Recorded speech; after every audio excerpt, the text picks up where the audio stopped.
আজকে আমি বানাবো খুবই সুস্বাদু দানাদার রসালো সুজির হালুয়া। খুব সহজ রেসিপি, সহজেই আমরা বাড়িতে বানিয়ে ফেলতে পারি এই সুজির হালুয়া।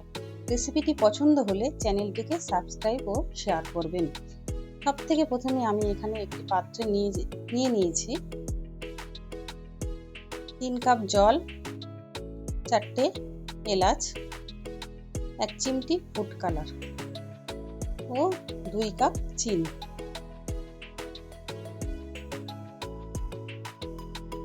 চিনিটি দিয়ে নেড়ে দিয়েছি একটু।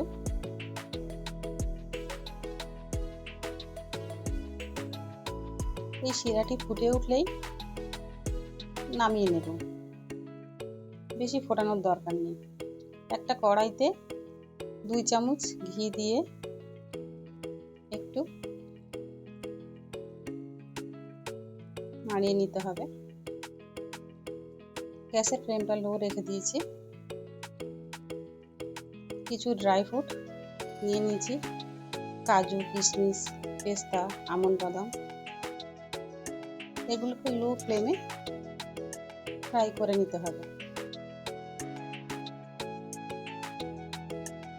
তারপর এগুলোকে একটা প্লেটে উঠিয়ে রাখবো।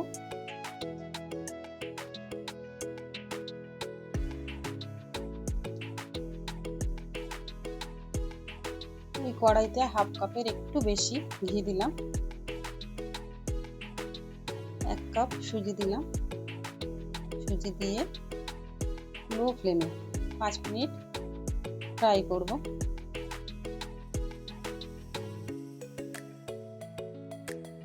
কালারটা চেঞ্জ হওয়া পর্যন্ত নাড়ব।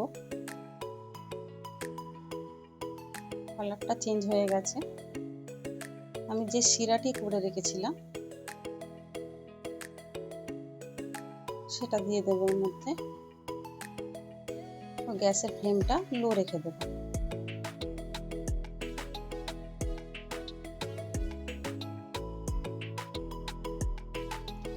একটু ভালো করে মিশিয়ে নিতে হবে, না হলে দলা পাকিয়ে যাবে।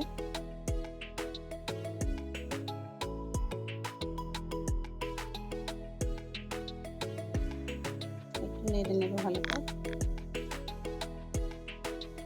এবার ড্রাই ফ্রুটগুলো দিয়ে দেব এবং ভালো করে মিশিয়ে নেব। ভালো করে মিশিয়ে নিলেই হালুয়া রেডি হয়ে যাবে।